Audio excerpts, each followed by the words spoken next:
Chapter 1. General Houston paced the fringe of the conference room and huffed. He traversed the length of the room, hands clasped behind his back, and growled as he about-faced and returned again. Each grumble and huff was directed at two men who sat on the other side of the table. "You numbsack, worthless pieces of dehydrated monkey dung," he sputtered as he walked. "I want to kill you. Dead. But I can't." "You can't? Why not?" "Don't encourage him," Dawes snapped. "I ain't encouraging him. I'm satisfying a curiosity." "Gentlemen," Houston grunted. "We have a problem." "Besides us?" "Worse than you."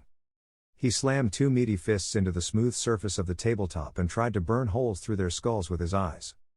Carver leaned further back in his seat and shot a weary grin to Dawes. "You know, man, that makes me feel a little better." "Second to last is not the worst," Dawes drawled. He was long and lean, whipped muscles corded his arms and neck, and carried the lankiness often associated with cowboys and men who had spent time on the range. Carver was just under his height and slightly heavier than his weight, but lean too, a lifelong athlete whose mouth was faster than his feet. They were still dressed in tattered flight suits, ripped and dirty from a crash the general had whisked them away from just hours before. "Hey man, can I get a drink of water or something around here? Or a beer?" "Yeah, a beer sounds nice. We did just stop an alien invasion." "That's right," Carver held up his fist for a fist bump. "I don't do that." "What? This? Come on man, everybody does this. Just put your hand up." "I'll high five, but I don't blow it up." "It's the same thing," Carver sighed, fist still in the air as he waited. "Gentlemen," Houston interrupted. "Hang on a second," said Carver. "You're telling me you'll slap my hand if I open it up, but you won't bump knuckles?" Dawes shrugged. "I just think it's stupid." "You're stupid," Carver mumbled. He opened up his long fingers and showed Dawes' palm. The cowboy leaned up and slapped it with a loud clap that reverberated in the small room. "Better?" Carver shook his hand and hid a wince. "Yeah, better." "Are you done?" Houston snapped. "We waiting on you." Carver tried a grin to see if it would work on the general. It didn't. "You going to talk to us?" The young black man continued. "You said problem," Dawes reminded him, trying to be helpful. "And where is Rachel?" Carver glanced around the room. "She's following orders," Houston snapped. "Which is what I'm doing." "Or what?" "Or what? Dawes asked Carver. "Man, I heard that kind of tone from my mama a lot. There was always an or else or an or what after it. Like someone was making her do something she didn't want to do, and if I didn't go along, she would whip my bottom." Dawes nodded and turned to Houston. "Or what?" The general's eyes flashed. Two bright red spots bloomed on his cheeks as he visibly shook to bring himself back under control. "Did you see that? That can't be good for him." "Ain't good for us either," Carver whispered. "If he strokes out, I bet they blame us or something." "I want your eyes up front and your mouth zipped," Houston raged, spittle showering the tabletop. Carver and Dawes sat up straighter in their chairs and wisely kept their mouths shut, though Dawes eyed a droplet of moisture on the table with a disgusted look on his face. Houston made a motion with his hand and a hologram appeared on the floor in front of him. "Cool," said Dawes. 30 seconds, Houston muttered. "Not even 30 seconds. It's like that Princess Leia thing in Star Wars," Carver studied it. "What is it?" "It's a bull." "I know it's a bull, but it don't look like a real bull. This a video game bull or something?" "It's an alien bull." "What happened to the lizard men?" "The licks are still out there, we think. But as we are learning fast, we are not alone." "No, you're not," said Dawes. "You've got us in here." "I think he means in space." "Oh. You mean in space, right, General?" "Yes," he answered in a clipped voice. "Kiss ass," Dawes made a smooching sound. "I ain't kissing ass, I'm clarifying." "Smooch like a duck, I think duck." "I ain't smooching, I ain't kissing, I ain't sucking up to nothing." "Whatever you have to tell yourself to get to sleep at night," Dawes said sagely. "Whatever man. You don't know nothing. Space bull." He turned back to the general who watched the exchange, color on his face shifting from red to purple to white and back again as he fought an army of emotions. After a moment, he let out a long low breath and continued. "That is their supreme leader." Houston shifted the hologram around as he moved. "It's like one of those paintings," Carver said with wonder in his voice. "The eyes follow you as you move." "It's a hologram, not a painting," Dawes explained. "I know that," Carver snapped. It's a holograph, right? Yes, Houston groused. We intercepted this transmission. To who? To whom? Man, this ain't English class, Carver rounded on Dawes. Good thing or you'd get an F. I'd do better than what you could do. Redneck. Cowboy. Gentleman. The two men snapped their eyes on the general and shut up. How does he do that? Man, one day you're gonna have to teach me that trick. This is their leader, Houston ignored him. He looks like a weird cow, said Dawes. Looks are deceiving. He's 9 feet tall and weighs a ton. No, man, he's got horns, hooves. It's a bull. It's an alien species, Houston seethed. An alien warrior bent on world domination. It said that? Asked Carver. Just shooting the bull? Dawes snickered. Shut up. Houston exploded. You too. He waved his finger between them, fist clenching and unclenching beneath it. This is important. So was the last one, said Carver. And you ain't even said, thank you for saving our ass for that. No medal. No money. Not even lunch. And I'm hungry. You hungry? I could eat, said Dawes. See, no appreciation. No respect. You want respect? We'd settle for some common courtesy. You haven't even said please. You want courtesy? I think we earned it. Follow me. Chapter 2. Houston led them through a whooshing door and didn't wait to see if they followed. He marched through the door and down the corridor. The walls this low were smooth bore rock with metal struts spaced every 5 yards. Carver and Dawes struggled to catch up to the general and fell in step behind him. We in the same place we were last time? Carver pestered the back of the general's thick neck. Hey! I'm talking to you, man. The general froze in his tracks. Carver and Dawes stumbled across each other in an effort not to plow into the back of him. They watched a crimson blush creep out of his collar and slowly spread up the skin on his neck. It reached his ears until the tips glowed like 2 Christmas bulbs. He turned around, iron gray mustache bristling. Sir, he seethed. You don't have to call me sir, Carver cracked an easy smile. And he ain't no sir either. He jabbed a thumb at Dawes. We ain't soldiers. Houston slapped a meaty hand into the closest metal strut. The rock wall shimmered and dissolved in a cascade of rainbow colors that faded to reveal clear glass. Below and beyond, the two men could see hundreds of fatigue-clad bodies training in the vast subterranean cavern. They shot lasers on a firing range. They ran laps around the perimeter. Some practiced hand-to-hand combat, while others tackled an obstacle course. There was even a mechanical bull with a short line waiting to take a turn at a ride. You're in the army now, Houston growled. Drafted, Dawes held up both hands and backpedaled. Look man, said Carver. We didn't volunteer to get shot up into outer space. We didn't step up to fight those 8-foot lizard men. And we didn't sign up for this. Too bad. Too bad? Did I stutter? You boys have 2 choices. My way, he ticked off on one finger. A couple of massive jumpsuit-clad soldiers stepped around the corner behind them. They were dressed in black fatigues, black boots, and black wraparound sunglasses with mirror lenses that lent them an alien appearance. They also had guns. Giant blaster rifles that looked all the more menacing in that both barrels were pointed at Dawes and Carver. Or the we kill you way. Carver shot a look at Dawes, then back at the giant black barrels of the rifles. He turned on a 1,000-watt smile for Houston. Why didn't you say so, sir? Your way sounds good. Don't it, Dawes? Way better than the alternative, Dawes gulped. I'm not so fond of the we kill you way. Houston snorted and turned back to his march. Fall in, he ordered the 2 soldiers behind them. Try to keep up. Chapter 3. That is a lot of soldiers, Dawes whistled through his teeth. Are those lasers? Super secret space soldiers, Carver stared through the window beside him. The men below them in the hold continued to train oblivious to their new admirers. Dawes zeroed in on one soldier in particular, a curvy feminine shape in a form-fitting suit. He nudged Carver's elbow and pointed. What? Look. Carver strained to see what he was talking about. What am I looking at? Space Army? I see them. There they are, man, all of them down there. The one training them, there, he pointed again. You keep pointing like that's going to make a difference or something.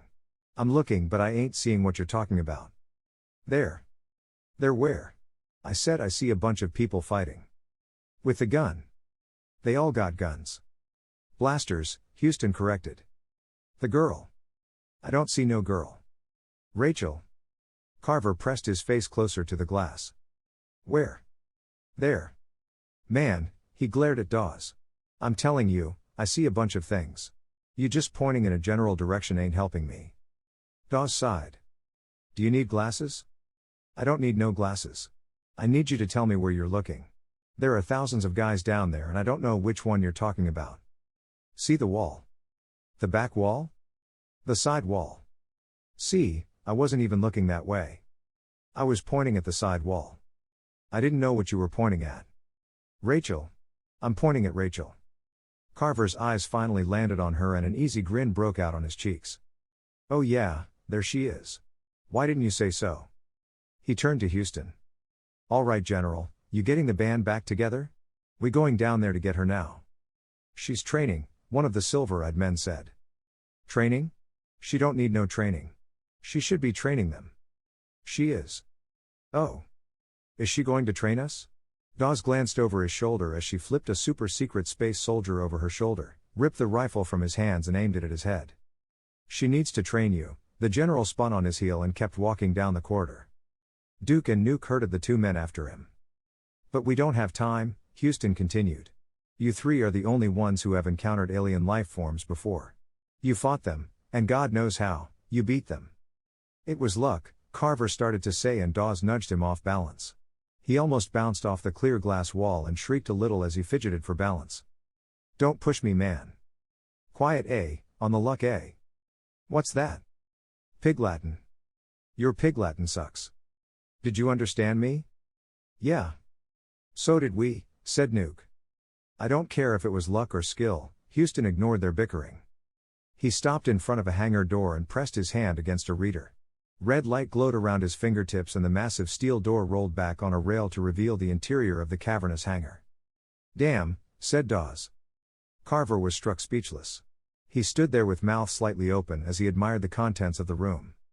Your advisors on this mission, Houston stood ramrod straight in front of them. His eyes burned with anger that bordered on hatred.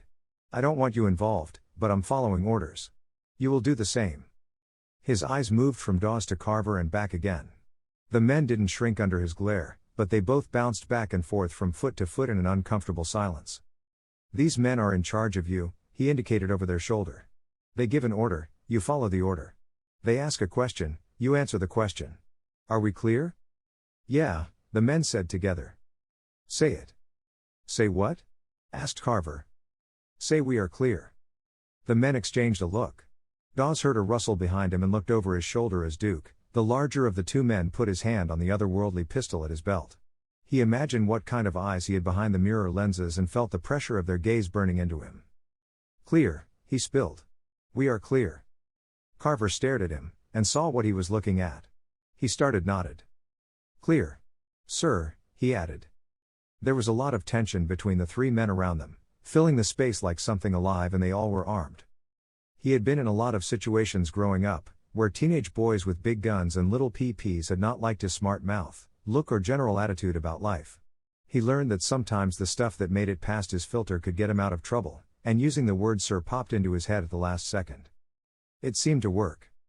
The general relaxed at least. Or that was a generous description.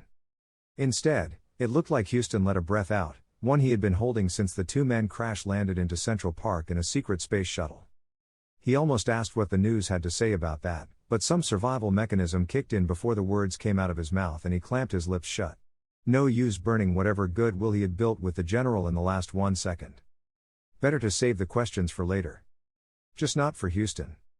Duke and Nuke shoved them through the hangar door. The general placed his palm against the reader and they watched the steel trundle closed with a slow swish. Dawes raised his hand halfway and waved. The general lifted one eyebrow and snorted like an angry bull. Then the door was shut and they were left in the room with two silver-eyed men who wanted to kill them. Chapter 4. Move. Carver planted his feet and wouldn't budge. I ain't moving nowhere. Not till somebody tells me something. Duke put a hand on the silver pistol strapped to his hip. Nuke reached out and waved him back. Hang on, Duke, let's just give him a minute to adjust. We don't have a minute, the space soldier blinked at the watch strapped to his wrist. 60 seconds, Nuke told Carver. Go. Carver didn't move. I think they're serious, Dawes whispered out of the side of his mouth as he studied the expressionless faces of the two men standing in front of him.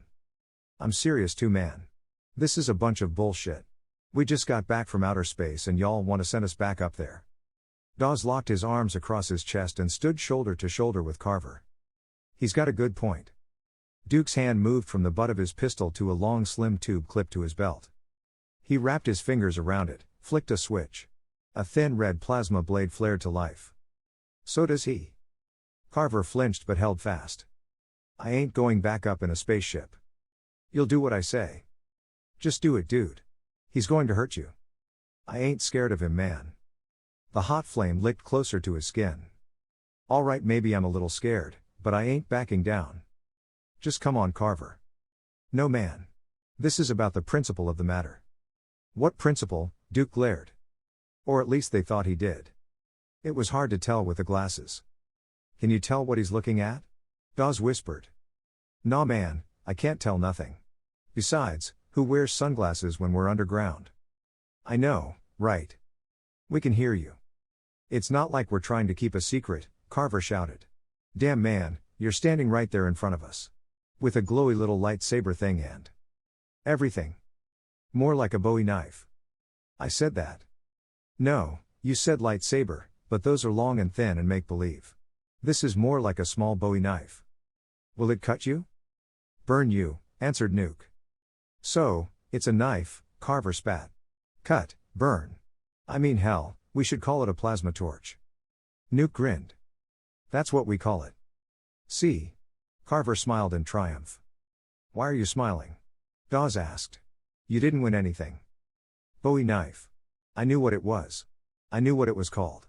See, man, I know things. Do you know when we're going to move? 'Cause we're on a timetable here, Duke growled. In a minute, said Carver. Let's get something straight first. The silver eyes reflected the red glow of the plasma torch as the two super soldiers watched him. No medal, Carver listed. No, thank you, no appreciation. Now, y'all want us to go back somewhere with you. What are we going to get? Not shot. There is that, said Dawes. I'm a fan of not being shot. Nah, man, if they was going to shoot us they would have done it already. They're just postulating. Posturing? That's what I said. What do you want?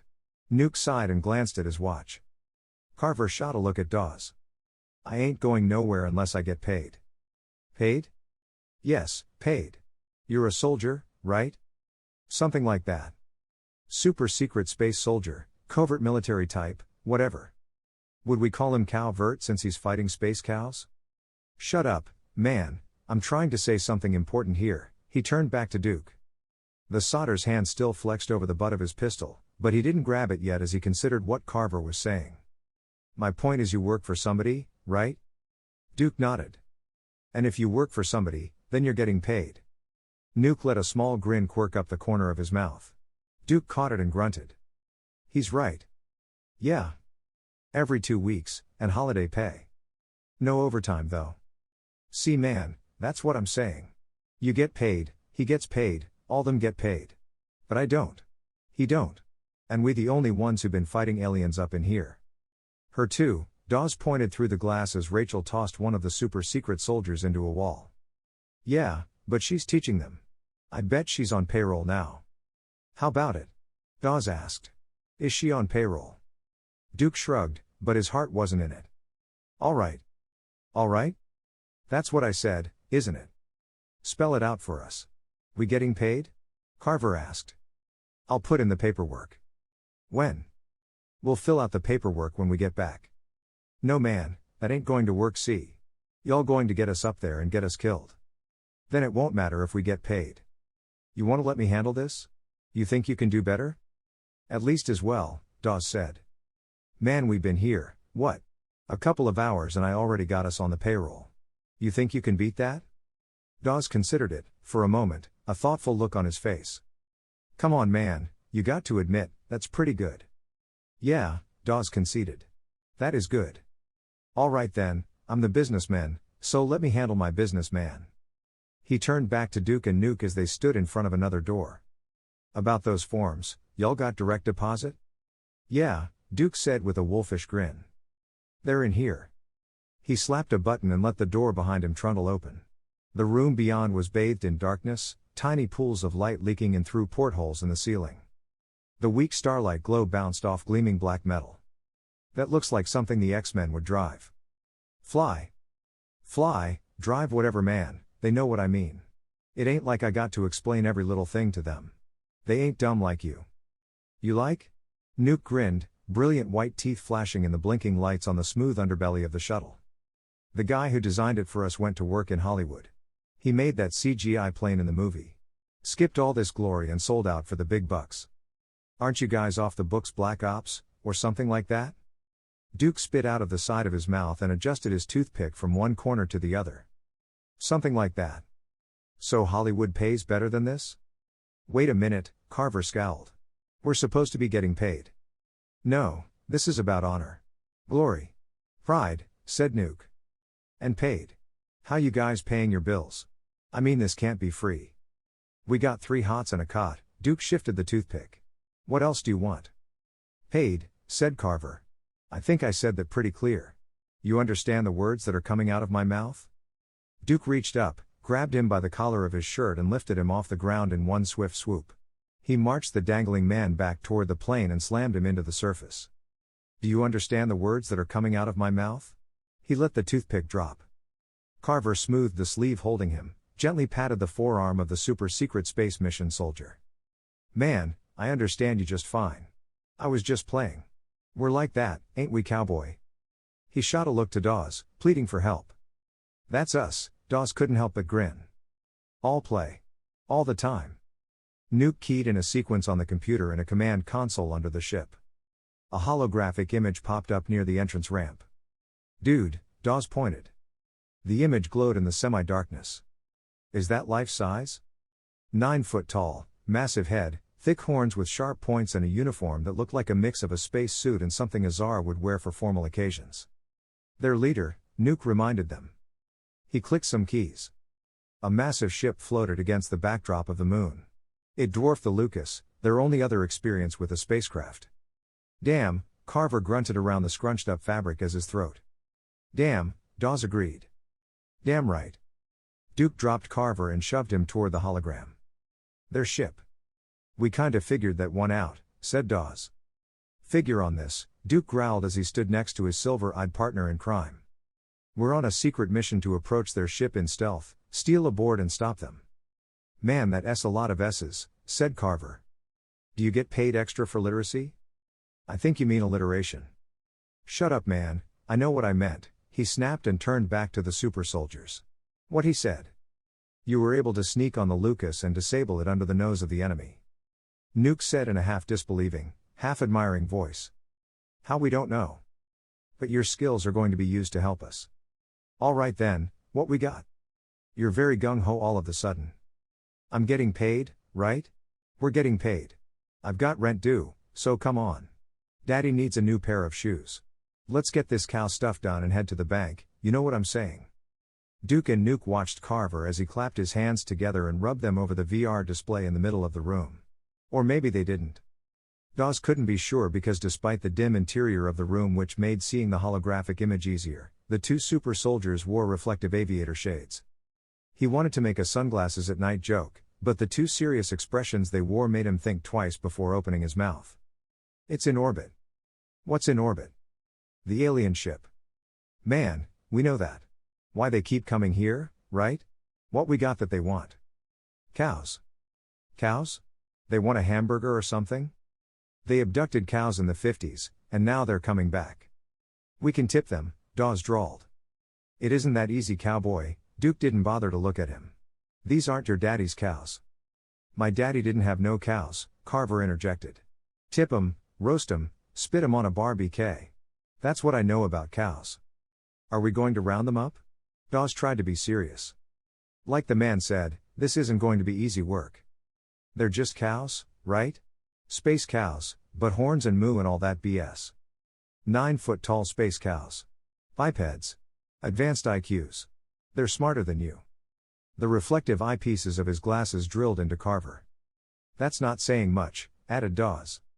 Shut up, man. I'm smart. I've got a school certificate that says so. You're not cow smart, said Nuke.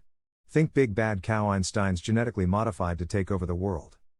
But still cows, right? Yes, said Houston. Not giant lizard-looking dragon men? No. Cows. Then what we worried about? We just fire up the grill and invite them over and lie and shit. And sneak on their ship to stop them. Easy, said Carver. Right? Easy, Dawes agreed. But they both didn't look like it would be. Chapter 5. Look man, this is going to get complicated. I know it, dude. Then we got to get out of here. I am with you. How? What do I look like? I come up with the ideas, man. You got to fill in some details. Participate, you know what I'm saying? Yeah. Then go on. Get participating, he said on the verge of shouting. And keep your voice down. I'm not the one screaming. I know who is screaming and who isn't, Carver muttered. You remember the way we got down here? Kinda my ass. We going to need you to remember it if we're going to get out. I think so. Think? Man, you got to know. All right, I remember. That's better. I think. Carver shook his head. You're going to get us killed. I look at it like this, Dawes explained. The two men trailed behind the mirror lens wearing super soldiers leading them into the belly of the ship. If we go with them, we're probably going to get killed too. If we stay here, someone is going to try to kill us. Might as well try while we're getting away. Carver nodded. Yeah man, I like that. That's better. We got a shot down here. Not shot down here. A chance down here. That's what I meant. That's not what you said. Man, I know what I said. You got to listen. Besides, I don't think I'm going to get killed down here. You got a good feeling? A gut instinct? No, I just think they'll shoot you first. 'Cause I'm black, isn't it? Yeah. Man, that's just wrong. You're right. But it's true. You think it, but that don't make it true. I'm just saying dude, statistically speaking, you have a better shot at getting shot than them shooting at me. You ain't making no sense. It's like you're speaking a bunch of bull. Carver's voice hitched up in volume as his anger grew. If you're learning to speak bull back there, Duke called over his shoulder. Don't bother. We're programming translators. The super solider pulled up short at the plane. Get in, he turned to them. See man, you made us miss our shot. Oh, we can still shoot you, Nuke grinned. And we don't have to pick which one to go first. There's one of you for each of us. Chapter 6. Dawes and Carver strapped into narrow jump suits behind two pilot chairs. The interior of the plane was tight, they were practically shoulder to shoulder with the rest of the space occupied by consoles full of buttons and gauges. Duke pulled shoulder straps onto his torso and locked down, while Nuke did the same. The launch sequence is pre-programmed, Nuke called back to them. We're airtight until we reach the ship. Hey man, don't we need space suits?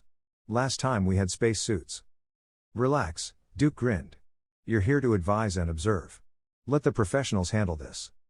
Carver whispered out of the side of his mouth. Relax and observe. That's kinda like supervising, right? Hey, we getting paid to supervise. Dawes grinned. Think I could put that on my resume? Man, you ain't going job hunting no more. We got a job. You are not super soldiers, Nuke chastised. Leave that to us. It's space soldiers, Carver corrected. The general called the mission super secret, not y'all. Have you had the super serum? Steroids. It's not steroids, Duke snapped. It's the super soldier serum. That's Captain America bullshit man. It ain't real. It's real, Nuke said. And we got it. You don't. Like I said, just sit back and enjoy the flight. His fingers moved across the keys and brought the engine to life. The roof over their head trundled back to reveal the daytime sky. Man, what time is it?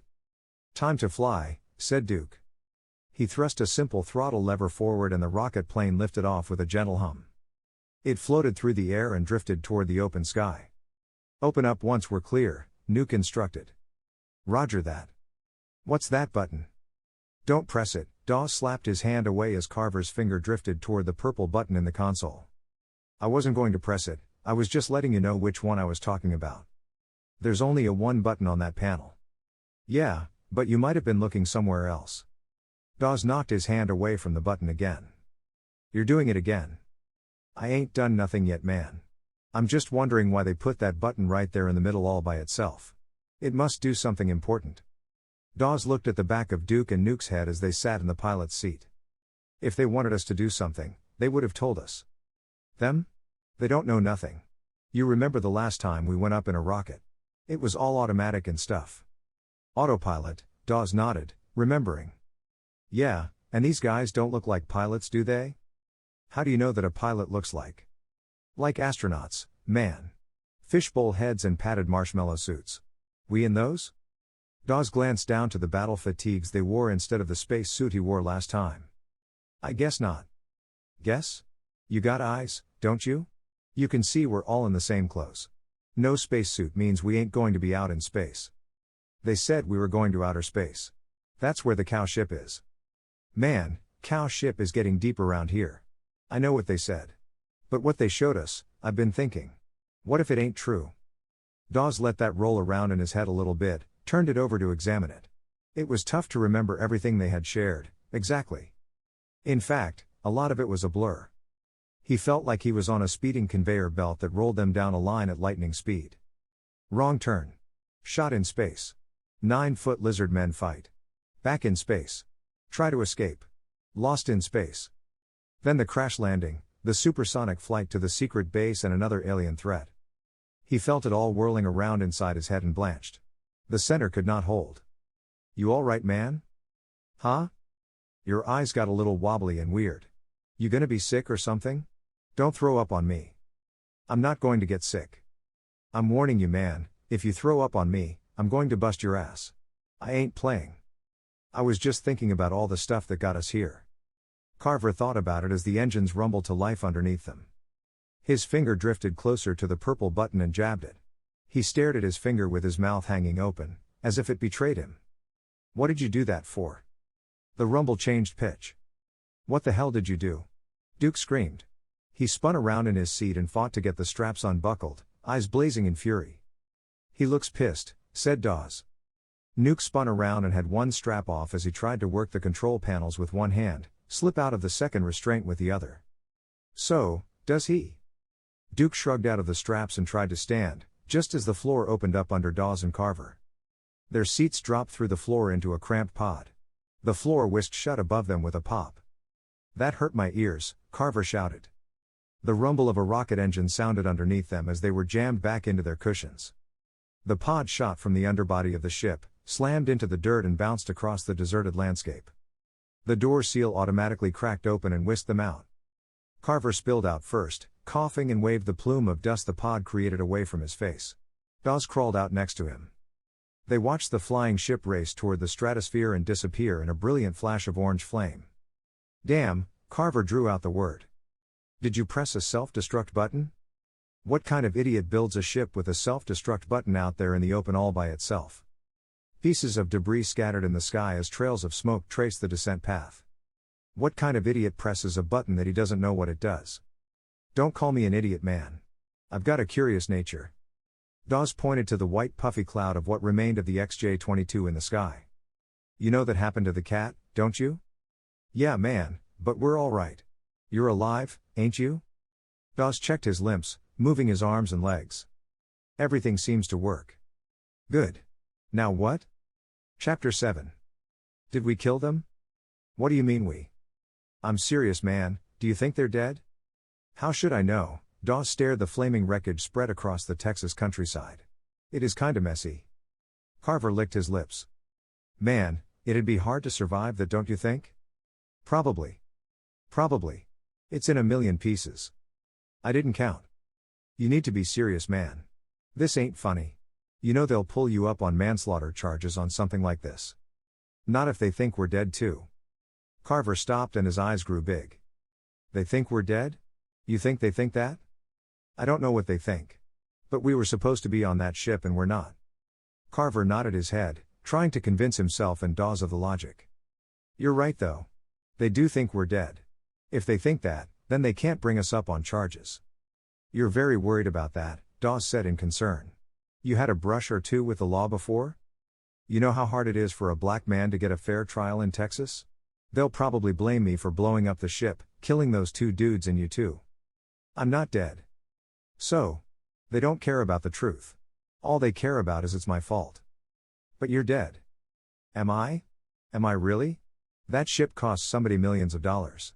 They gonna be looking for someone to blame, and you sure as shit ain't going to blame a cowboy in this state. I think you're overthinking it. Carver paced around, 5 steps forward, 5 steps back, boots shifting up small puffs of dust to drift over the scrub-covered ground. Ain't no such thing. You don't know what it's like. The way they look at you, the way they always watching. Dawes stopped him. Dude, I've been a drifter for years. I know exactly how you feel. You comparing being homeless to being black?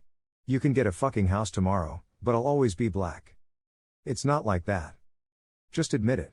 You don't have any idea. Alright, I'll admit it. You're right. I am? Of course, I am. That's the truest words you've said since we've been doing this. Carver nodded. Sorry I tried to compare the two. It's apples and bananas. Don't you mean oranges? Can it be bananas? They're not like apples, and it's comparing two different things.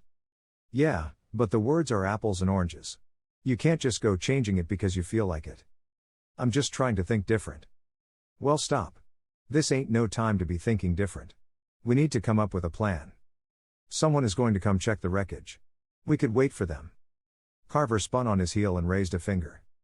See, I told you that you was going to blame me too. Wait here and the first thing they gonna do is lock me up. They would probably lock both of us up. Yeah, but it'll be worse for me. Then what's your plan, Einstein? Get as far away from here as we can. Dawes indicated the space-age combat boots they both wore. These boots were not made for walking. Then we'll hitch a ride. Dawes glanced around the flat landscape. Southeast Texas stretched all the way down to the Gulf, broken only by scrub brush and stunted trees. On what? There's got to be a road somewhere out there. Wandering through the desert doesn't seem like a good idea. Beats waiting here to get arrested. Dawes shrugged. He didn't particularly feel like getting arrested, and Carver was right. They probably would blame them for the deaths of the 2 super soldiers in the plane wreck. General Houston had seemed fond of the rough men, and he wasn't the type to let it go unless orders came from on high.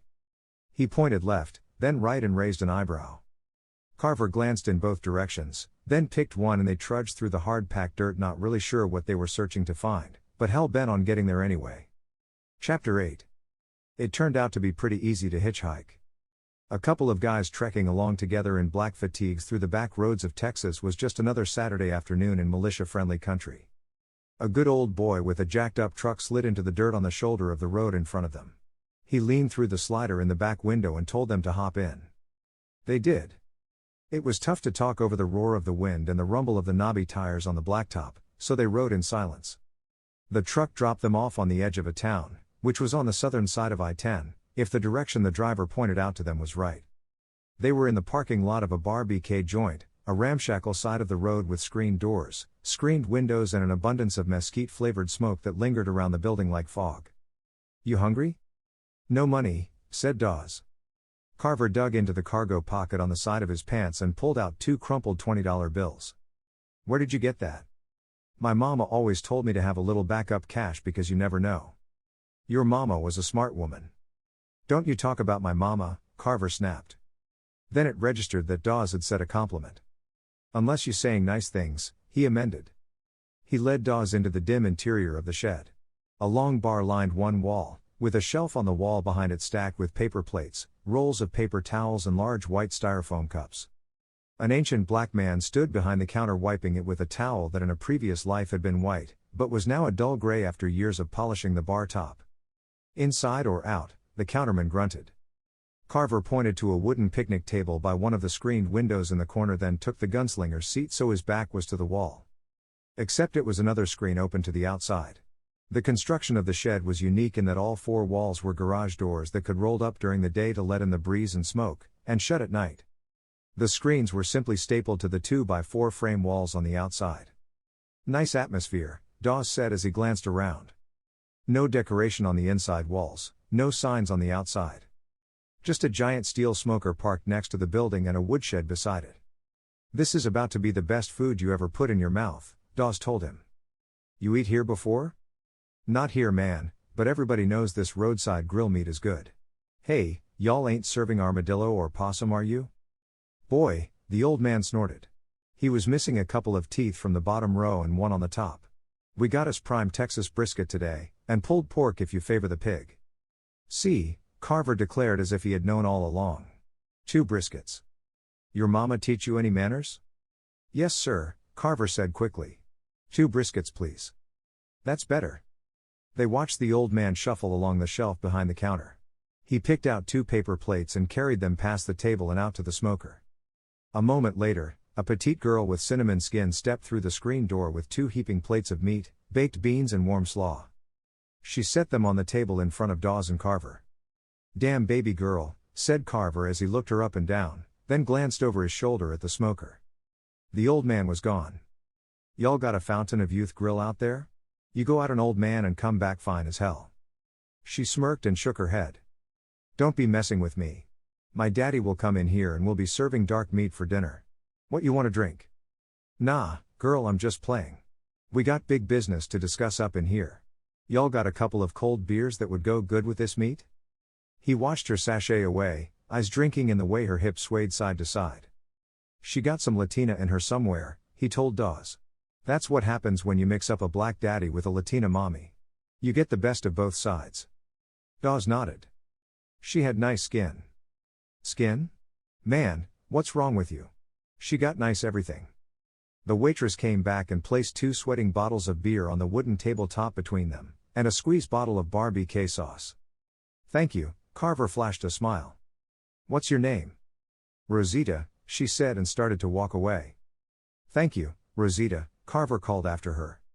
See man, what did I say? Latina all up in this mess. He kept smiling as he tucked into the brisket with noisy abandon. Dawes slurped sauce across the browned outside and let it settle in the crevices while he took a long gulp of cold beer. That hit the spot, he smacked his lips. Look man, we messed this thing up. Carver said between bites. Yeah, but you didn't want to go to space in the first place. I know that. Don't you think I know that? You said it about 1,000,000 times. Well, I think we need to make it right. I think we need to get out of here. This is our shot man, this is our chance to be part of something big. Didn't we just stop another alien invasion? But that wasn't on purpose. We got choices to make in life, and when life gives you choices, you have to make one. Dawes crinkled up his eyebrows as he let that one filter through. That makes no sense. Shut up. You know what I mean. I literally have no idea what you mean. I heard what you said, life gives you choices and you have to make one. But that is the case with just about everything in the world. It's all choices. Yeah, but some choices matter. This is one of those times. Dawes sighed. He actually did know what Carver meant, but he was kind of hoping his partner would make the same choice he wanted to make. Go run. Go hide. Alien invasions. A week ago, he was hitchhiking across the Texas scrubland and 7 days later, he was up against his second set of invading aliens. How does that happen to a guy twice? He glanced at Dawes. It was probably all of his fault. He took the wrong turn. He hit the button on the rocket that made it go boom instead of zoom. And now it was his fault that Dawes was even considering listening. I'll say please if it helps. If you get us killed, I'm going to murder you. It's cows man, you're a cowboy. This shit should be easy for you. Carver waved the waitress over and ordered a couple of bottles of beer. Now it was time to make a plan. Chapter 9. They basked in the afterglow of full bellies and a solid plan, 4 empty beer bottles on the table between them. You want one more? Carver started to lift a finger to wave Rosita over. Don't go spending all our money on food. We still have to get to Florida. Our money, Carver tossed the rumpled bills on the table. This here is my money. I don't know where yours is at. Rosita came over, scooped up the soggy plates with the tattered remnants of sauce and napkins in one hand, and the 2 20s in the other. Now it's my money, she smiled. Tips in that too, I assume. She didn't wait for an answer. It was Dawes' turn to watch her walk out back through the screen door, but Carver didn't waste an opportunity to spin his head around as far as it would go. Now what? You think we can get a ride to Florida? We got a ride here, said Dawes. He twirled one of the empties on the tabletop in small circles, spinning it between his fingers. I don't know man, that's leaving a lot of stuff to chance. Plus, if we're out on the interstate, the general could be looking for us and find us. You in the military? The old man cackled as he stepped through the screen door. Damn, what you doing? You out there shape-shifting or something? Carver said. No sir, said Dawes. We're just passing through. From that secret base out there? You ain't supposed to know about that? You out there listening to us through the screen? Them army boys think they good at keeping secrets. Hell, ain't nothing out here but us and some jackalopes. Rosita stepped through the screen door and joined the old man at the counter. Don't you start speaking out of turn, Papa. Papa, see, Carver turned a triumphant grin to Dawes. That's Mexican for dad, right? Grandfather, she corrected. But yeah, it works. Latina, he said under his breath like he was winning an argument. You trying to get to Florida, why? Everybody out there listening? Who else you got hiding on the other side of the screen? You talk so loud it's no wonder that General can't hear you. Bastard, ordered Papa. Walked out on a check on me once. He came back to pay. Still, Papa wiped the bar top with the grungy rag. It's the principle of the matter. He don't seem the dine and dash type. He was in a hurry. Some fools crashed one of his spaceships. That wasn't us, Carver said quickly. I didn't say it was, Papa grinned. They could see his tongue poking in the hole between two of his teeth. But if I crashed a super-secret experimental spaceship that was designed by a young man who turned to Bar BK in his retirement, I'd be on the run too. You? The two men said together. Hell no, it wasn't me. You think if I was smart enough to build a rocket ship, I'd have a rundown shack on the side of the road next to a hidden military airfield? Carver crinkled up his eyebrows. Maybe you're trying to be covert. Covert, Dawes snickered. Think they're gonna be pissed we ate one of their buddies? That ain't funny, man. It's like we're cannibals or something. Cannibals means we eat people. You mean carnivores. I know what I mean. Don't tell me what I know. Dawes pulled his legs out from under the table. We need to get moving. I know that, Carver followed him. I saw that cowboy drop you off. You don't have a car. You boys want Rosita to give you a ride? It's a 14-hour drive. For some folks, yep. He motioned Dawes and Carver to follow him through the screen door. What if I don't feel like it? Rosita grumbled. But she waited for Dawes and Carver to follow Papa and shuffled after them, still groaning. Chapter 10. Is that what I think it is? They followed Papa to a barn behind the Bar BK shed and he rolled the doors back on a trundle track. The exterior of the barn looked like it was ready to collapse in a stiff wind. The inside didn't look much better. But sitting in the middle of the barn was a plane that looked like a glider and rocket-made little torpedo babies. A gleaming silver cockpit big enough for four was the shape of a bullet, with a shallow nose and rear that swept up into a tail. Two short wings jutted out like a bumblebee's, round rocket tubes bolted to the end of each. What do you think it is? Papa asked. Dawes swept straw aside from the floor to reveal a gleaming steel surface. You got a secret base under here? Only secret round here is that, and my sauce, said Papa. He built it, Rosita was proud. Probably built the ones you crashed too. Old airmen don't die, they just fly away, the old man whispered. That thing fly? Carver added dubiously. Ever throw one of those plastic men with parachutes up in the air? Rosita asked. Yeah. It's like that. This thing shoots up at an angle, the earth rotates underneath it, and we land on the east coast. We? You can't fly it. I'm a pilot, baby girl, I've flown things that would blow your mind. I bet. Tell her, he nudged Dawes. Tell her I know things, seen things. He knows things, the cowboy was distracted by the jet. He's seen things. See, I told you. I'm flying this, she said with an air of finality. Papa propped open the door to the cockpit. She's gonna do the pre-flight. Climb in. Carver and Dawes slipped over the lip of the door and buckled into the back seat, shoulder to shoulder. It was a tight fit. Rosita circled the plane, checking the wings, pulling the wheel blocks. Papa shuffled over to the other side of the barn door and trundled it open. A long straight dirt runway led from the back of the building and straight across the field. How long you think it took them to build that? Carver said. Dawes was staring at some cows. They stood on a fence in a line by the runway watching the dark interior. He was sure they couldn't see inside, the angle of the sun and the shadow would make it impossible. But he couldn't shake the feeling. The cows were watching. Look at those, he pointed. Moo, Carver said. We just had your brother for dinner. One of the longhorns shook his head and snorted. I don't think he liked that. Man, cows can't speak English. And even if they could, these cows are close enough to Mexico, they would understand Spanish. Or Spanglish. They're still watching. You're being paranoid. But now that Carver was paying attention, he noticed the cows' preoccupation with them. And how still they were lined up on the fence. And that more were coming in from the fields. Rosita jumped into the cockpit. Carver let out a small yelp. Scared you? She grinned over her shoulder. No girl, I ain't scared. But he shivered and Dawes felt it. She got you good. Shut up, man. We going or what? Rosita finished up a small checklist on the dash of the cockpit and pulled a switch. The engines roared to life and she taxied out of the barn. That's weird, she said, pointing to the cows. The number had doubled. Rosita lined up the wheel with the center of the runway and bled power into the engines.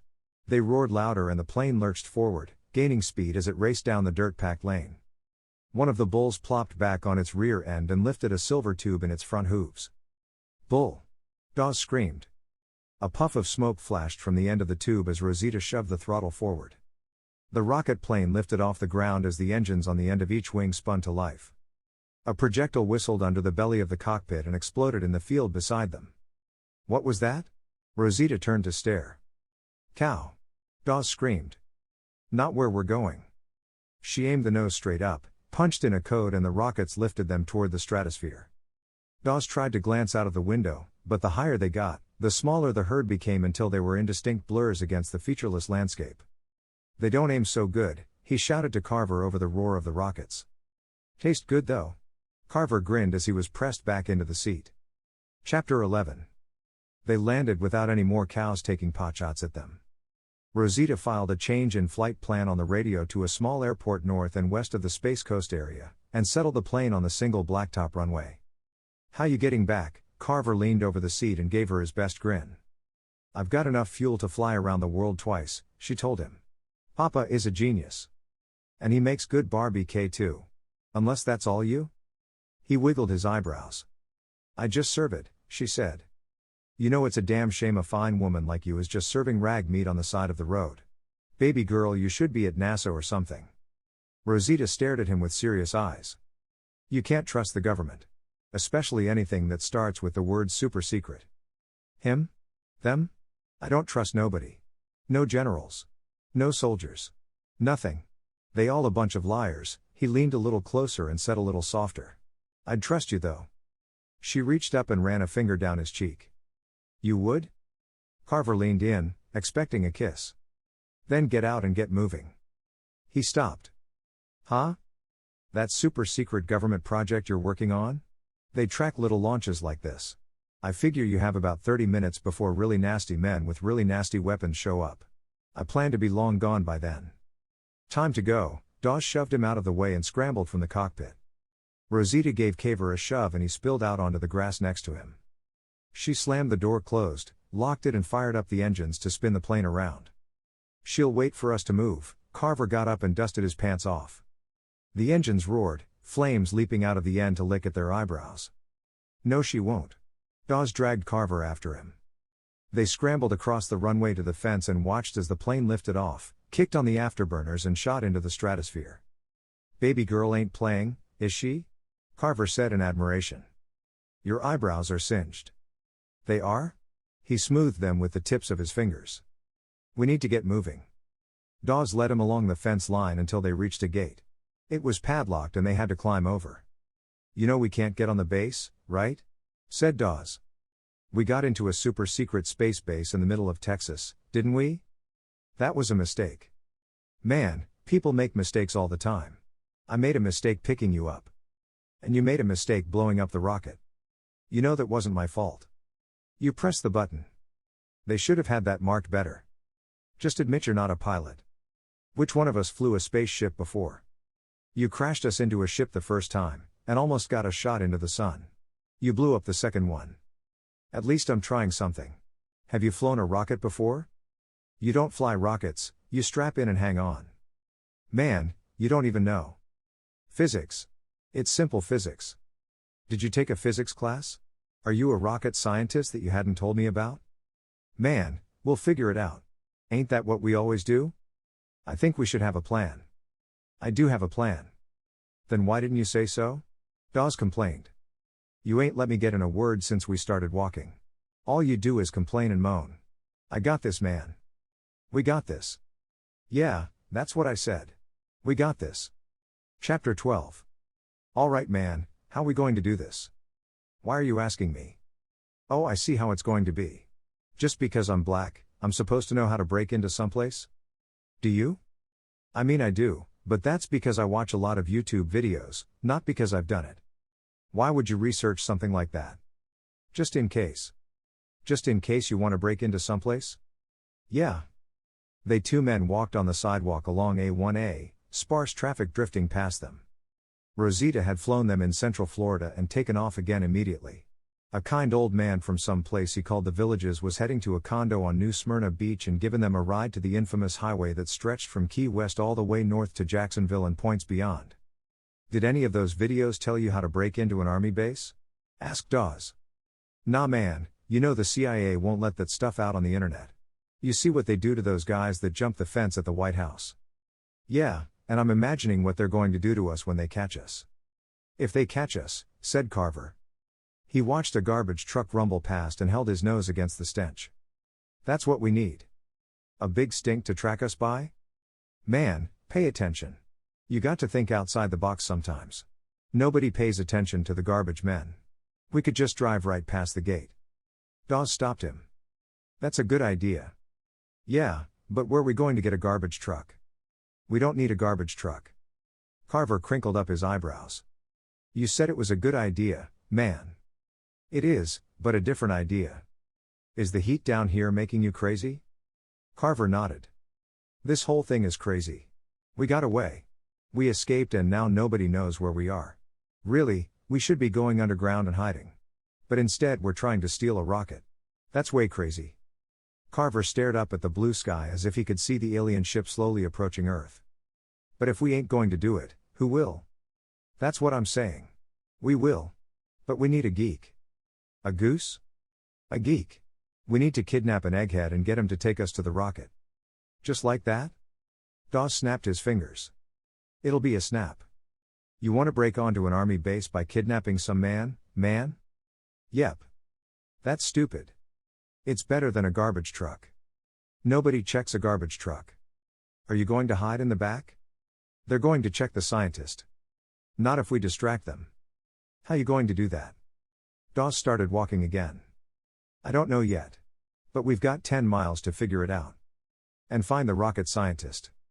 And steal a geek. Carver shook his head, but when Dawes increased his pace, he matched him step for step. Chapter 13. How you want to do this? The two men hid in the sparse underbrush next to the long road leading to the guard shack. Sneaking up hadn't been easy. At first, they tried a direct approach, but the two-lane blacktop leading to the fenced-off section of the base was too exposed. They going to see us coming. Kinda hard to sneak in that way, said Dawes. He followed Carver as he led him off the road and hustled from palmetto bush to palmetto bush, scrub pine to rows of sea oats growing in the sandy soil. Footing was treacherous and more than once, one of them slipped. Now they were 50 yards from the guard shack, stripped palmetto leaves stuck in their collars. Camo, Dawes explained. I ain't no camel, Carver snapped back. Not camel, camo. Camouflage. Carver studied the pointy leaf. This gonna hurt? Don't poke yourself with it. Dawes demonstrated how to stick it in the collar of their shirts so they would blend in with the background better. See? I can still see you, said Carver. This ain't going to work. No one's perfect, Dawes shrugged. They settled for hiding behind a bush, peering around the rough trunk. How do we know which one's a geek? Carver leaned against the bark. It's the car, see? He's gonna fall into two categories. If he's got a good 4-door car, that means he's sensible and probably a geek. What's the other category? Rich geek. He's gonna have a nice lean shiny sports car to let the ladies know he's got money. Why can't we get one of those? 'Cause man, rich geeks only think about getting laid and science and stuff. We take him, he's gonna hassle us about getting back on base. But a regular car geek is just going to do what keeps him safe. You didn't say we were going to hurt him. We're not going to hurt him, Carver brushed a bug off his shoulder. But he don't have to know that. Dawes nodded in appreciation. Intimidation tactics. That's right, Carver grinned. We scare him into letting us on the base. How do you plan to do that? Neither recognized the new voice behind them. They whipped around and found an armed guard aiming his rifle at them. He was young, and the weapon shook in his thin hands. Carver and Dawes lifted their hands in surrender. We ain't armed. We're just talking, Dawes added. What are you doing out here? This is a restricted area. Oh, it is? Carver glared at his partner. See, I told you this was a dumb place to have a picnic. We're sorry, officer, we're just looking for some place for lunch. I'm not an officer, the guard said in a high-pitched voice. If you're having a picnic, where's the food? Snake, Dawes stuttered. Snake? That's gross. I've never eaten snake, but I heard it tastes like chicken, said the guard. Dawes pointed. Snake. The guard looked down at his feet as a long brown rat snake slithered out of the bushes and across his boot. He hopped. He shouted. He fell back with a grunt and a plop after Carver punched him across the jaw. Carver shook his hand and massaged his knuckles. Damn man. That was quick thinking. Dawes bent over the guard and checked his face. That's going to leave a mark. Did you have to hit him so hard? You almost let him get eat by a snake. That snake was more scared of him than he was of it. Did you see how high he jumped? I don't think it was more scared. Carver shivered. Besides, snakes give me the heebie-jeebies. Dawes shivered with him. Me too. They regained their composure as they stood over the prostrate form of the guard in the sand. Carver pointed and groaned. And there goes our geek, he said as a beige sedan cruised out of the gate doing the speed limit. Maybe we don't need one. You got a better idea? I ain't swimming in the ocean, man. They got sharks. We already seen a snake today, I don't want Jaws to bite my ass. Dawes nodded toward the guard who was stirring. How do you think he got out here? Walked. We would have heard him drive. Yeah, but walked from where?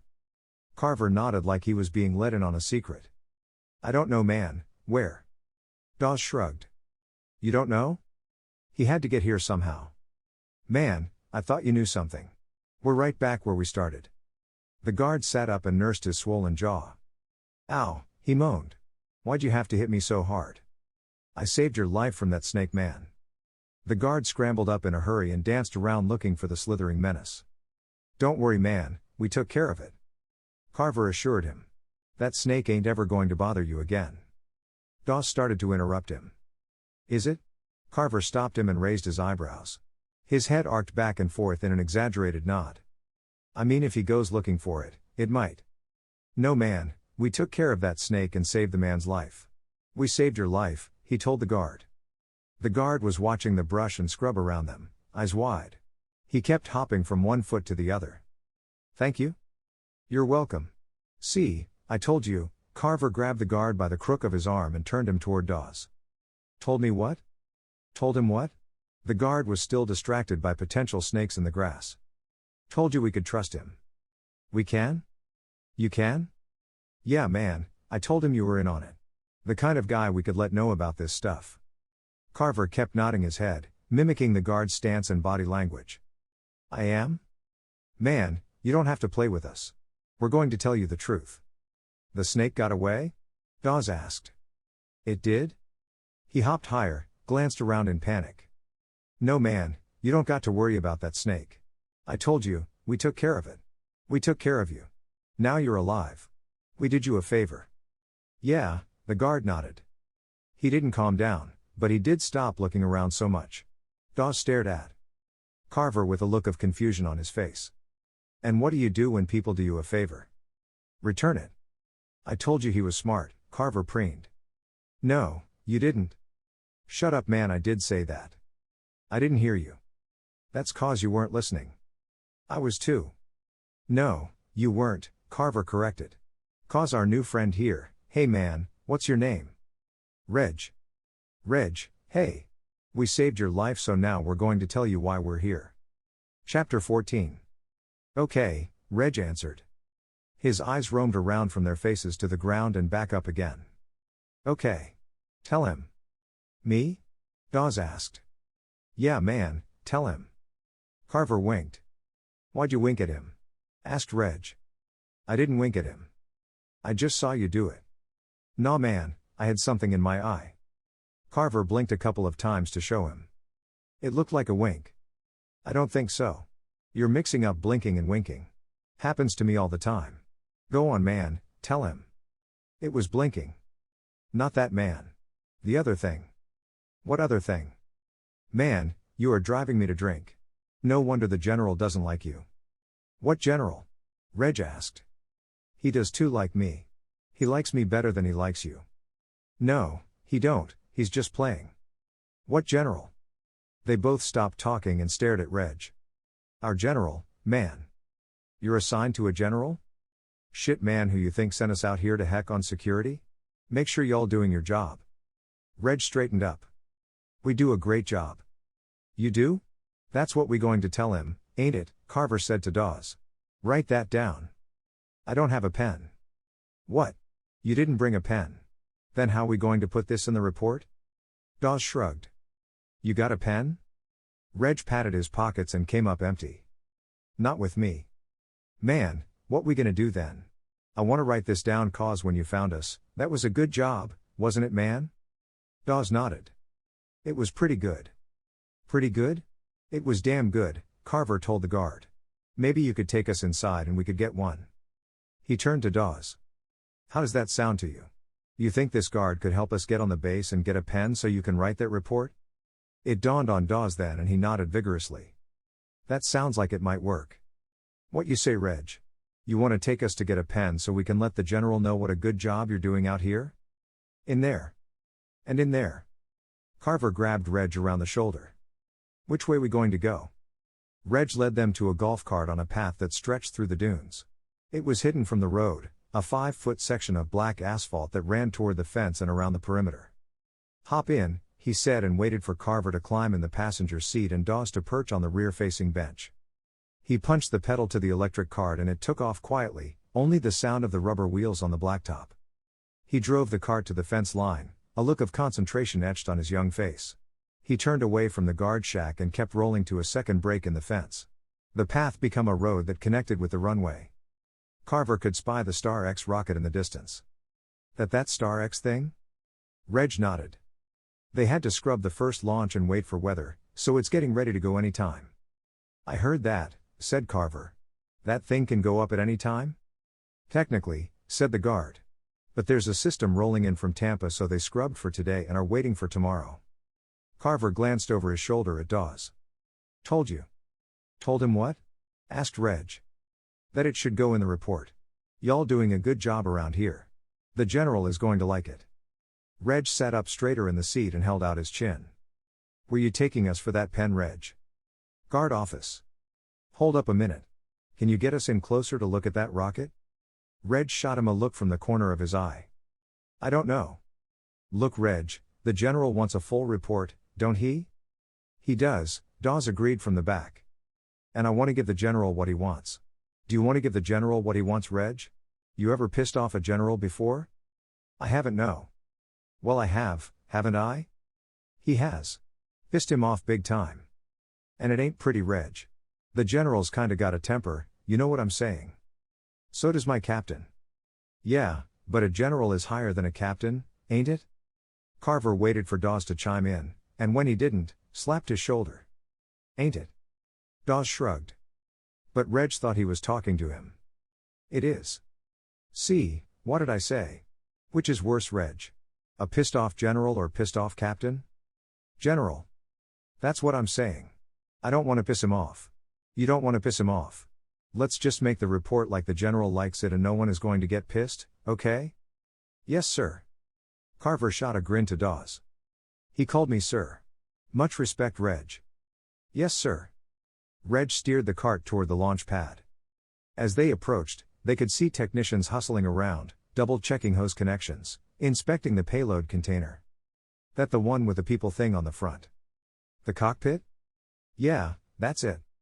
It is. They're supposed to carry a load of 4 tourists up to ISS. See, Carver crowed. I told you I read that. I didn't believe you could read. Man, I got this. Got what? Asked Reg. A mental picture, said Carver. Take us all the way up there. I shouldn't. Think about the general, Reg. He did. and decided the wrath of some guy he didn't see was a less immediate threat than the truck barreling across the tarmac toward them. He stopped the cart. "Why you stopping?"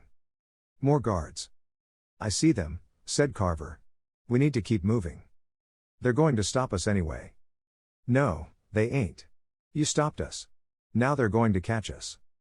"Catch us? Who are you guys?" Dawes leaned up and shoved Reg out of the driver's seat. The guard sprawled on the concrete as Carver budged over behind the wheel. "Go! Go!" Dawes screamed as he rolled over into the front seat. "Hey!" Reg shouted and chased after them. But the cart was slightly faster and outpaced his running. It couldn't outrun the truck though. The guards in the white pickup slowed to let Reg hop in the bed, then squealed as they peeled out after the golf cart. "Floor it." "I'm going as fast as it can." "You're not very good at a high-speed chase." "You want to drive?" "Yeah, move over." "Man, I ain't got nowhere to move."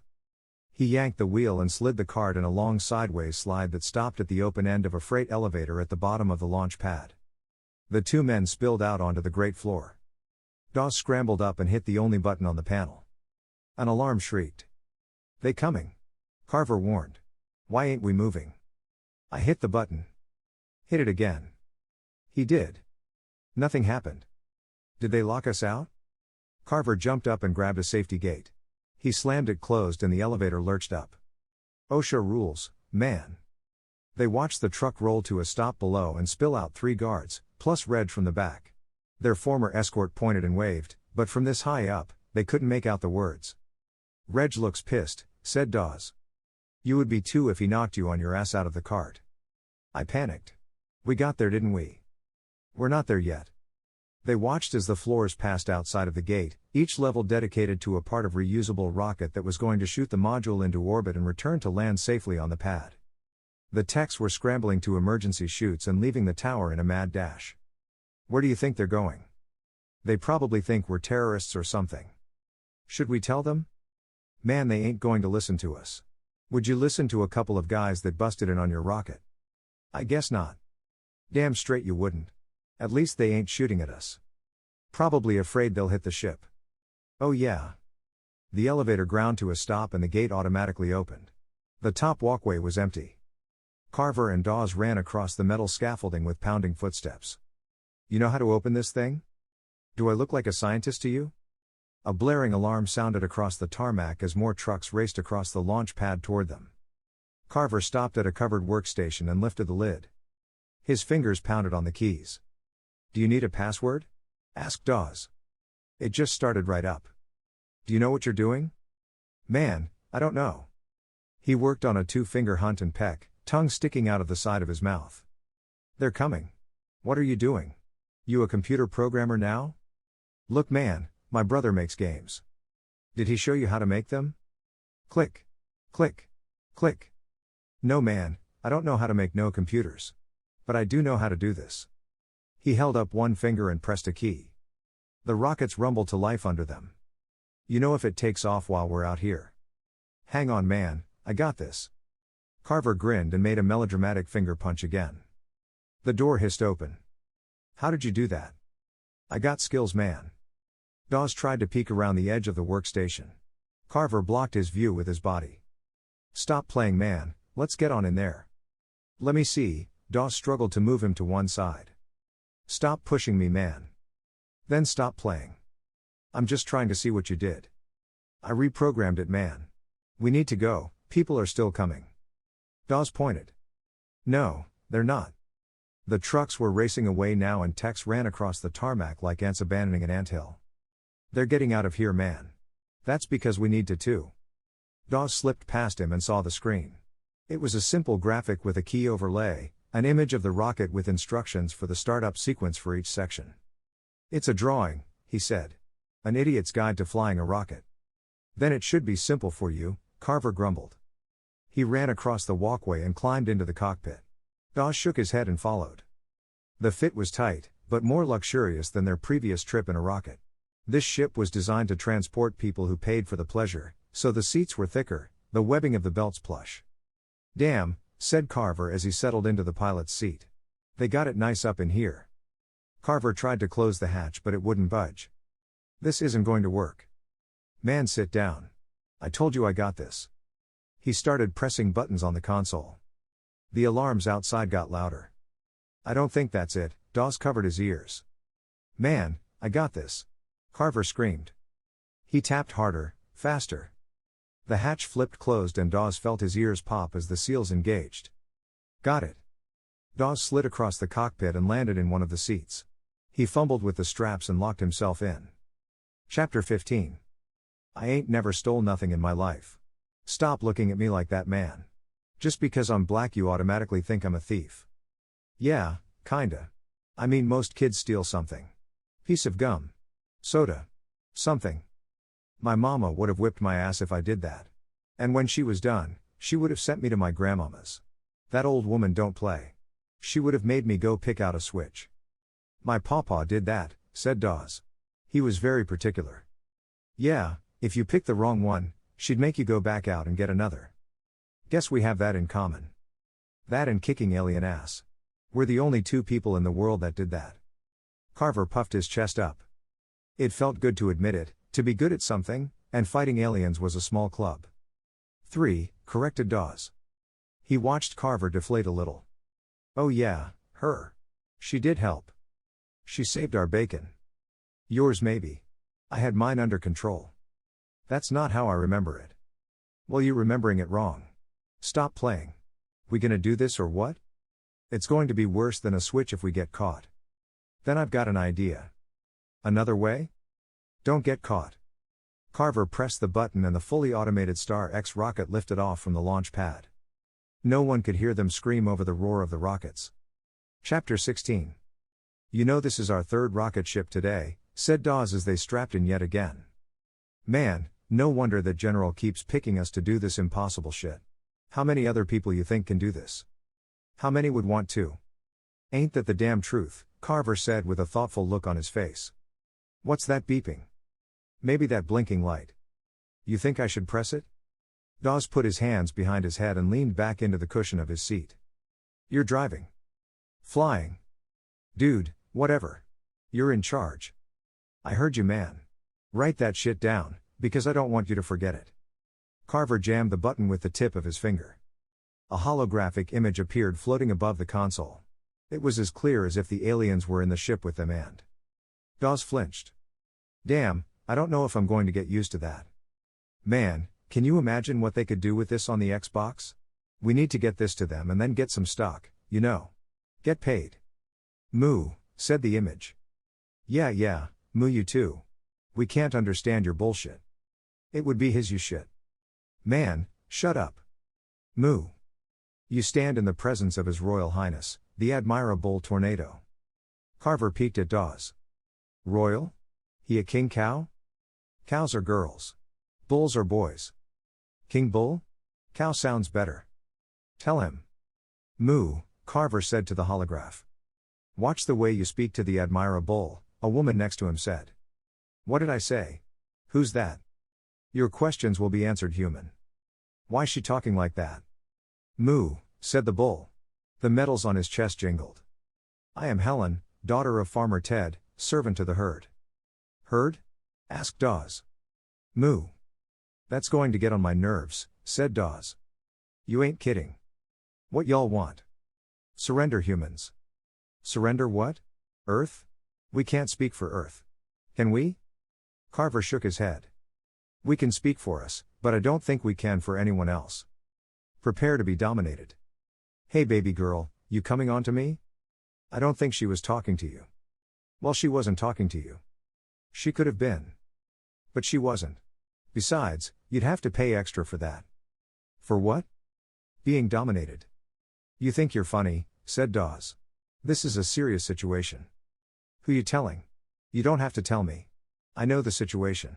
I know the situation better than you. I'm driving, ain't I? Flying. That's what I said. I'm the pilot, that means I'm in charge. Human in charge, said Helen. The herd demands you surrender Earth to the rightful heirs. What's she talking about?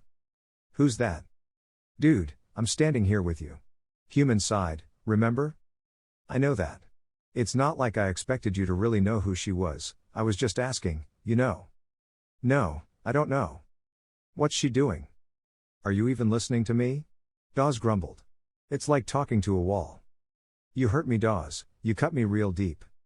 There's a tissue in my pocket. You can have it. Carver waved him off and pointed to the view screen.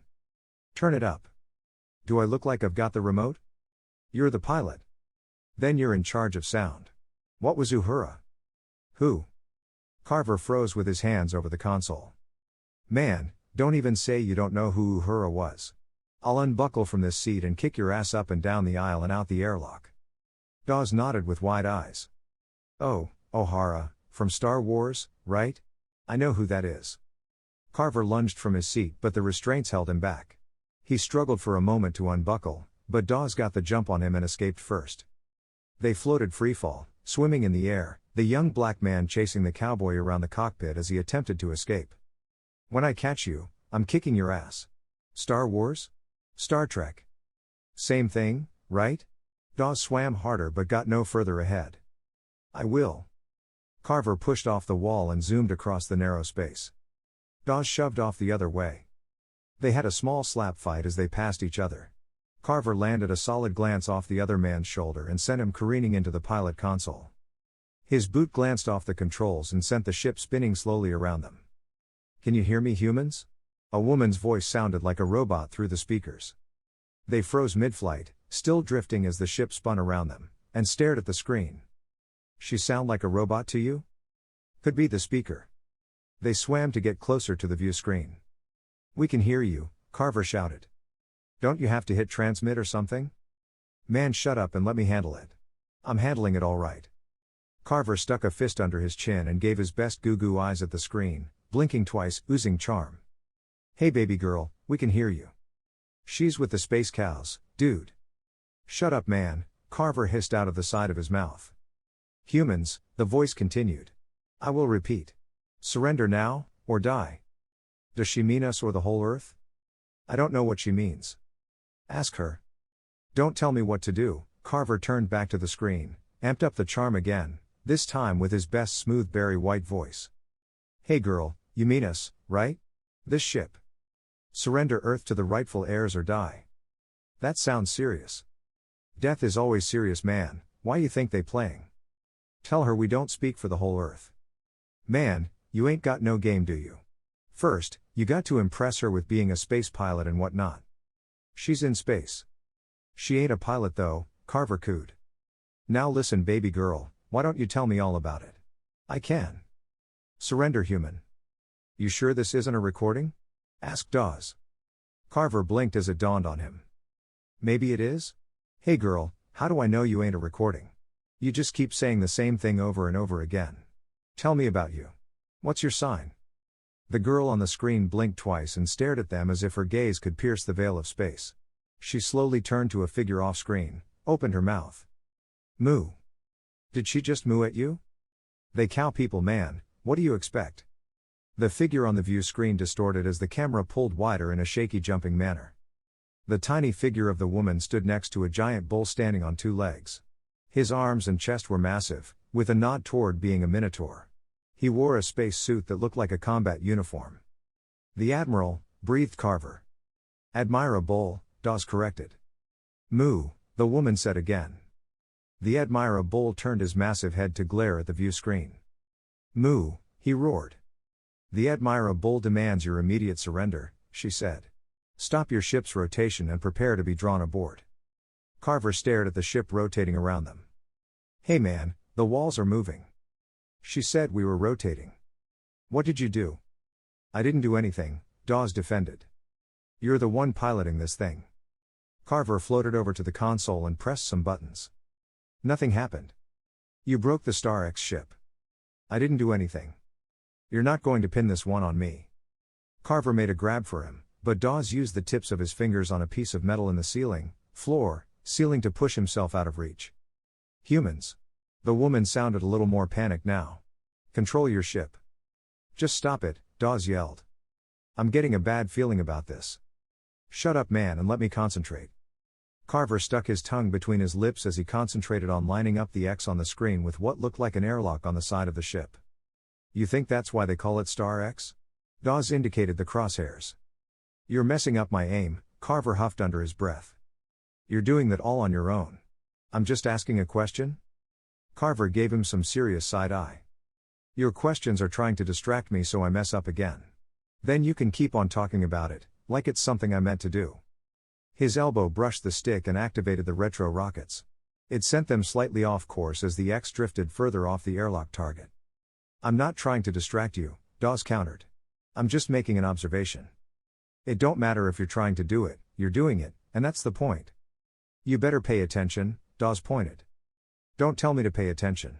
You're not the boss here. Dawes pointed again, but this time he didn't say anything. That's how you do it, Carver said with a satisfied smug and turned back to the reticule. Shit, he gasped and yanked the joystick to one side. The X overshot the airlock as they zoomed closer to the alien vessel. He struggled to bring it back in line. His jerky movements kept sending the nose of the ship first one way, then the next. The X was off-center, as they crashed into the side of the ship, half on the airlock.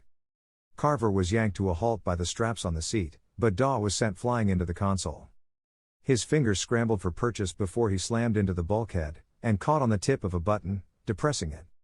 The airlock clamps engaged, digging into the side of the ship, but making an incomplete seal. The automatic cycling sequence beeped and the airlock chamber opened up. Instead of venting into an equally pressurized airlock though, the escaping gas shot out through a narrow slit in the broken seals against the alien ship. The air knocked the Star X ship into the side of the alien vessel, the half-engaged clamps keeping one edge hinged like a lever. Dawes bounced off the side of the wall as the long module bounced against the side of the ship once, twice and broke free to spin off along the hull, dragging and scraping metal against alien technology. Pieces of debris floated off as their rocket dragged against the hull and drifted off into orbit on the outer edges of the stratosphere. Carver coughed. Man, you almost got us killed. These straps are going to leave bruises. Dawes looked like he'd been through 4 rounds with a rampaging rhino and lost. He gripped the edge of the console and hauled himself up. His legs kept drifting up past his head, and he almost passed out from the blood rush. You don't look so good. I don't feel so good. A beeping alarm sounded on the panel in front of them. You know what that means? Can't be anything good. Maybe you should buckle up this time. Dawes shot him a look. Maybe you shouldn't crash the ship again. Man, you know you were distracting me. That wasn't my fault. Dawes dragged himself into the second seat and fumbled with the straps. That's it, he grumbled. You're done driving. It's flying, not driving. Flying. Driving. Whatever you want to call it, you're done. If all you're going to do is bitch about it, then maybe you should do it your damn self. I will. There you go. Carver crossed his arms across his chest and tucked out his bottom lip in a pout. Do it then. Dawes studied the layout of the buttons under the joystick, his eyes darting from the view screen to the console and back again.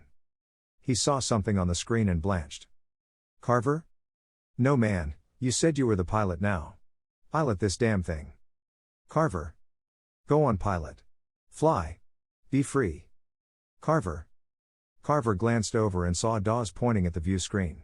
His eyes locked on the image of the alien ship bearing down on them, twisting end over end as its orbit decayed. Shit. He screamed. Drive. Carver lunged for the joystick and pressed buttons. All of them. Nothing happened. Do something. What do you think I just did? Dawes cringed as the cow ship bore down on them. Do something else. Carver closed his eyes, and pressed a button. The airlock eclipsed open to the size of a baseball and a klaxon warning alarm shrieked through the cockpit. Air shot out through the opening as the cockpit vented. It sent them tumbling out of the way of the main body of the hull.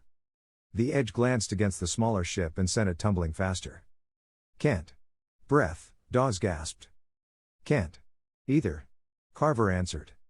His finger jabbed the button again and again until the tiny opening in the airlock whisked closed. The klaxon alarm stopped but another took its place. What's that mean? Dawes struggled to ask. Carver studied the layout of the board. Man, I don't know. What do you mean you don't know? You're the pilot. You keep changing your mind about that. Are you getting hot? Carver glanced at a gauge on the console. Yeah, we're crashing. Again, he rolled his eyes. How many times is that? 3? Look man, I'm getting sick of all this negative criticism. You want it done your way, you do it. My way? I'd just like to land the normal way for once. I would have done that, but you wouldn't leave me alone. You bounced off an alien ship and knocked it down to Earth. They could see bits and pieces of the alien cow ship breaking up in the atmosphere. Even as they watched, hundreds of tiny escape pods jettisoned from the main ship, spreading out over the continent of North America and the Midwestern states. Then the view screen flared orange and burned out. Gravity grabbed Dawes and slammed him into the floor of the ship. He crawled across to his seat and strapped in. Carver pulled his buckles tight. The roar of the atmosphere outside of the cockpit made speech impossible, but if Carver could speak with his eyes, he'd be screaming. And hold on. Oh shit. They lunged into their straps as emergency rockets kicked in and slowed them down from 1,000 miles per hour to only 300. Then bounced again when 3 chutes deployed and arrested their descent speed to only 80 miles per hour.